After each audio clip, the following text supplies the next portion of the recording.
We're moving on to the next activity, and we're going to be talking about overcoming barriers to African Caribbean trade and investments.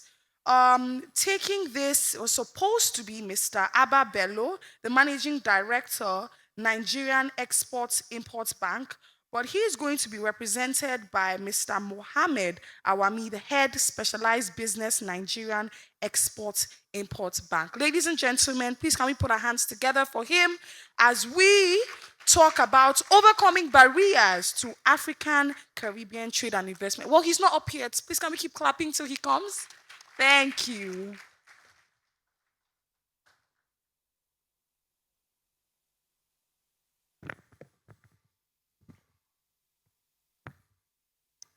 Uh, Your Excellency, Prime Minister, Premier, Honorable Minister, distinguished ladies and gentlemen, please permit me to adopt the already well-established protocols. My name is Mohammed Awami. I head the Specialized Business Department at the Nigerian Export-Import Bank, Nexim. I'm here representing the Managing Director and CEO, Mr. Abba Bello, who was eager to be here, but unfortunately was indisposed and couldn't make it. He has therefore asked me to represent him and present his paper titled Overcoming Barriers to Afro-Caribbean Trade and Investment. Therefore, my honor to make this presentation on his behalf. I am pleased to be here this morning, and I feel greatly honored by the opportunity to share my thoughts with this August gathering on the important topic of overcoming trade barriers between Africa and the Caribbean. My presentation is structured into two parts, starting with the background, which provides the context, and I would then highlight the key issues that characterize our trade relations before proceeding with some suggestions for improvement. By way of background, Africa and the Caribbean share deep historical, cultural, and political ties rooted in centuries of shared experience of colonialism, displacement, and resilience. Now, despite these strong linkages, trade and economic cooperation between the two regions remain minimal. The untapped potential of Afro-Caribbean trade will significantly contribute to economic diversification, job creation, and sustainable development for both regions. Bridging this gap requires targeted policy reforms, infrastructure development, private sector engagement, and cultural and diplomatic reconnections. In the next few minutes, I'll be drawing your attention to some of the existing challenges hindering trade between Africa and the Caribbean and outline strategic pathways for strengthening commercial, investment, and institutional ties, with significant focus on historical ties, contemporary geopolitical shifts, and growing South-South cooperation. I'll be making a case for a new era of Afro-Caribbean trade engagement. Historical linkages. Africa and the Caribbean are bound by centuries of old historical connections. The transatlantic slave trade, colonial rule, and the struggles for independence created an enduring sociocultural ties. African heritage remains a powerful cultural identity symbol across the Caribbean, reflected in language, religion, music, cuisine, and customs. These shared experiences have laid the foundation for political solidarity and cultural diplomacy, but economic relations have not followed the same trajectory. While both regions have collaborated in multilateral platforms such as the AU, the CARICOM, the Commonwealth, and the non-aligned movement, intra-regional trade and investment flow remains negligible. The absence of robust economic engagement stands in contrast to the common aspirations of economic independence, resilience, and development. Leveraging shared heritage can therefore form a solid basis for a renewed economic partnership. The trade volumes between Africa and the Caribbean remain significantly low, estimated at about 730 million and less than 1% of total trade of both regions. Trade is mostly indirect, routed through third-party countries in Europe, North America. For instance, goods from Ghana or Nigeria may reach Jamaica or Trinidad via ports in Rotterdam or in Miami with increased costs and delays. In terms of trade composition, Africa exports crude oil, fertilizers, solid minerals, while the Caribbean exports rum, spices, pharmaceuticals. In general, however, trade between the regions lacks systemic market development or logistic coordination. Investment flows are equally modest. Few African companies have presence in the Caribbean and vice versa. Most investments in both regions still come from traditional partners in Europe, North America, and increasingly China. Structural policy, structural and policy barriers. Now, infrastructure and connectivity is an issue. The lack of direct shipping and air connectivity, absence of trade agreements, limited information flows, and different regulatory standards all contribute to this economic disconnect. Physical connectivity between Africa and the Caribbean is limited. There are few, if any, direct maritime or air transport links. This logistical disconnect not only raises the cost of doing business, but also limits the trade volumes and the movement of people. Shipping companies tend to prioritize established north, south, and east west trade corridors. There are no major shipping lines or airlines that directly connect African ports like Lagos, Abidjan, or Durban with Caribbean ports such as Kingston or Bridgetown. There is also the lack of trade agreements. Trade agreement between Africa and Caribbean is not supported by bilateral or regional trade agreements. African countries are part of the African Continental Free Trade Area, while Caribbean nations participate in CARICOM single market. However, these blocks are not linked by any formal trade mechanism. The absence of these agreements lead to high tariffs, non-tariff barriers, and limited regulatory harmonization. Rules of origin, custom procedures, and product standards differ significantly between these regions and thereby impede trade. There is also a weak private sector. Hitherto, there have been very limited interactions between African and Caribbean private sector with low level of awareness of market opportunities, as well as potential partnerships and financing options. Business forum, trade expos, investment promotion agencies rarely seek to highlight the opportunities between these regions. Moreover, SMEs in both regions face financing constraints, making it difficult to explore cross-Atlantic ventures without the support of government or development partners. Institutional frameworks for economic cooperations are also underdeveloped.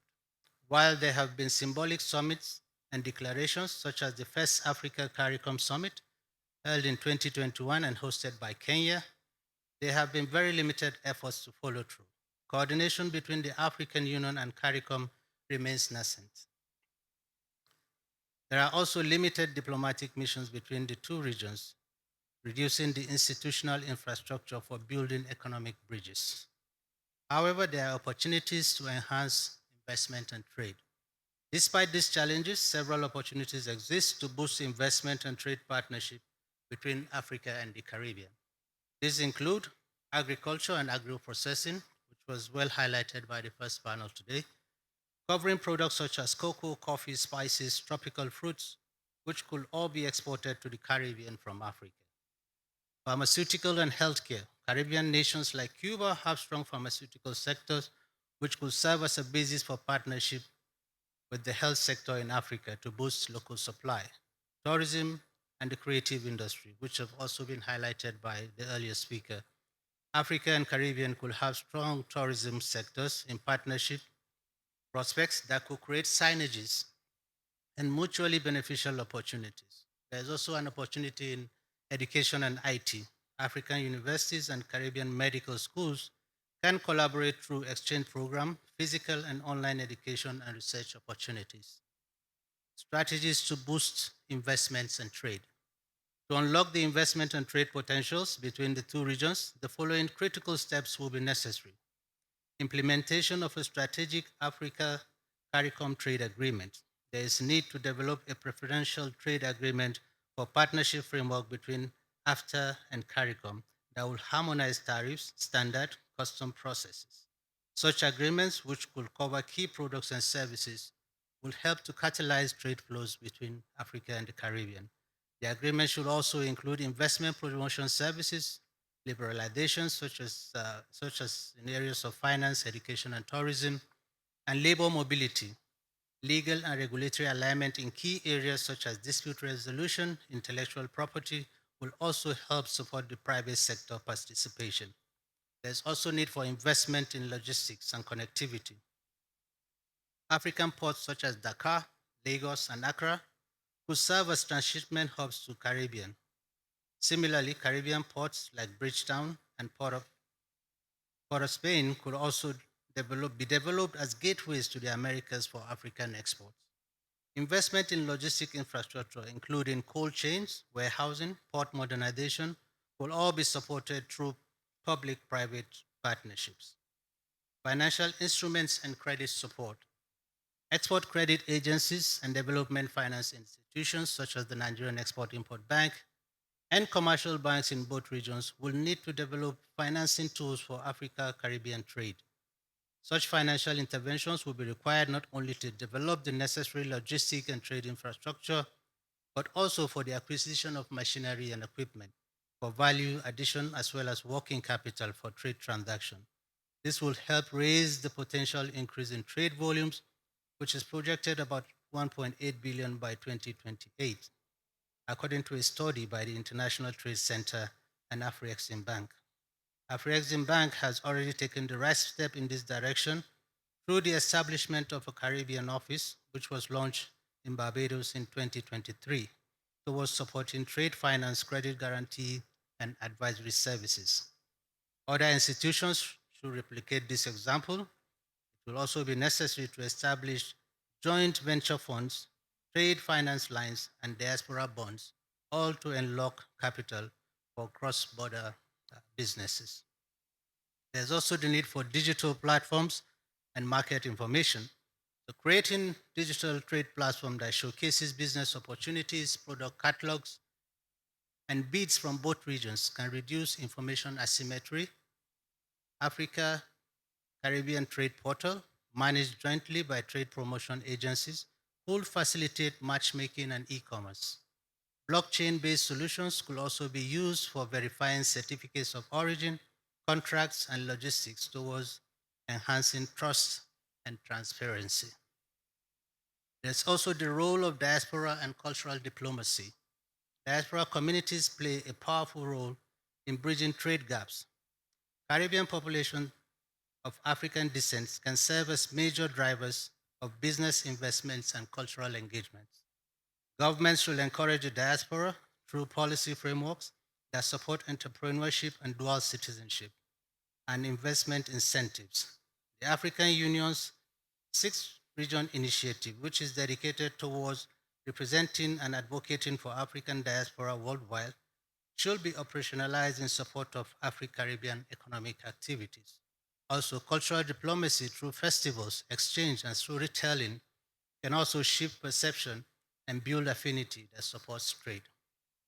The institutional framework and political will, finally, sustained progress will require high-level political commitment and institutional backing. The 2021 Africa CARICOM Summit should be institutionalized as a regular platform with a dedicated secretariat to coordinate mechanisms. Additionally, embassies, trade missions, and chambers of commerce should be encouraged in both regions to promote investment and trade. Technical cooperation between African Union Commission and the CARICOM Secretariat must also be strengthened. A dedicated Africa Caribbean Business Council composed of public and private sector stakeholders can monitor implementation and ensure continuity beyond political cycles. The role of Nexim Bank. In closing my remark, I would like to briefly mention the role of the Nigerian Export-Import Bank in promoting trade and investment relationship between Africa and Caribbean. We are a wholly owned government institution owned by the federal government of Nigeria and established in 1991 as an export credit agency and an export development bank. Our mandate is to promote the diversification of the Nigerian economy and boost export trade through the provision of finance, risk bearing, and advisory services. In line with our new strategic focus, we are desirous of boosting Nigeria's trade with the regional and non traditional markets, including the Caribbean. I'm therefore using this opportunity to invite prospective investors and exporters to avail themselves of the opportunities of our services. I wish to also note that we are promoting digital marketing and information exchange through our Cocoa Connect, which is a digital platform launched in January 2024 to bring together all stakeholders in the cocoa sector, including producers, buyers, sellers, processors, and researchers. The objective is to facilitate and promote continuous interaction, which will lead to development of the sector through increased production and trade. Our plan is to replicate this in other sectors. So, in conclusion, ladies and gentlemen, bridging the trade gap between Africa and the Caribbean is both a historical imperative and an economic opportunity. The two regions, bound by common heritage and shared challenges, must leverage their similarities for economic benefits. The way forward lies in building connectivity, harmonizing trade regimes, mobilizing finance, and activating the private sector. By leveraging on institutions like the African Export-Import Bank, the Nigerian Export-Import Bank, CARICOM, and the African Union, and by empowering the diaspora, Africa and the Caribbean can usher in a new era of South-South economic cooperation. Thank you for your kind attention.